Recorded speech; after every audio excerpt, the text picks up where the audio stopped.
As the final piece of your First Things First program, we want to talk about something that's really important to our business, which you really almost never hear anywhere else in any other type of career. And you're going to hear people asking you if you have found your why.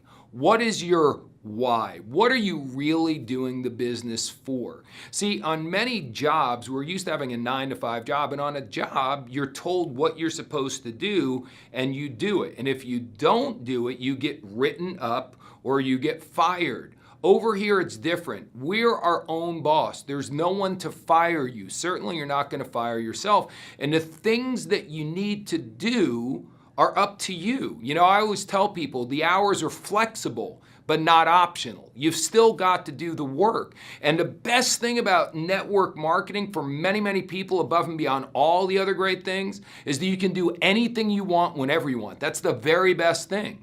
But for a lot of people, when they get started and they don't understand what I'm saying right now, the worst thing about network marketing is they can do whatever they want whenever they want. I always say what's easy to do in our business is also easy not to do. See, all you really got to do is pick up the phone and call a certain amount of people every day. So you do a certain amount of presentations every day, and some will and some won't, and that's okay. It's not that you've got to be a great closer, a great presenter. You've just got to do the repetitions. You've got to make the calls. You've got to do the work. It's not hard work. It's not complicated work, but you do have to go through the numbers. Now, in order to do that, we want to find out what's your inspiration. Dale Carnegie, who wrote one of the greatest books in the world called How to Win Friends and Influence People, said when dealing with human beings, you are not dealing with creatures of logic, but rather with creatures of emotion.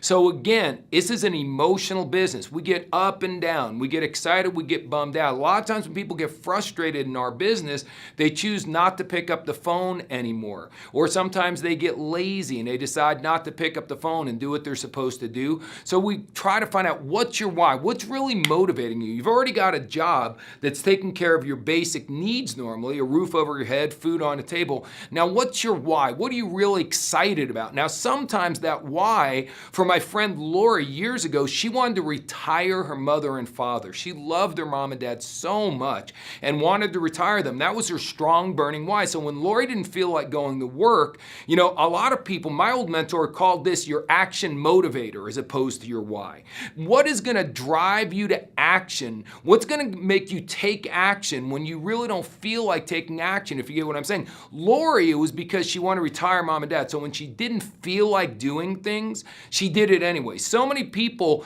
don't feel like going to the gym, so they don't go. They don't feel like doing this or that, so they don't do it. They don't have the discipline. Here's a key to success in anything in life. If you only do what you're supposed to do when you feel like doing it, you're not going to succeed. You've got to have something inside you. And Think and Grow Rich, Napoleon Hill talks about this. What's your white hot burning desire? Now, for some of you, you don't know what it is. Maybe no one's ever asked you what your why is. So understand that if you don't have a why when you're done with this video, if nothing pops in your mind, you're still allowed to make 3 sales on the left and 3 on the right and get a $100 cycle bonus. Some people don't develop their why for a while. For me in the beginning, my why was so impressive. I just wanted a new car. I just had never had a really nice new car. So a lot of people, you know, my friend Lori wanted to retire mom and dad. Other people want to raise $100,000 for a charity or do something that's so much more noble.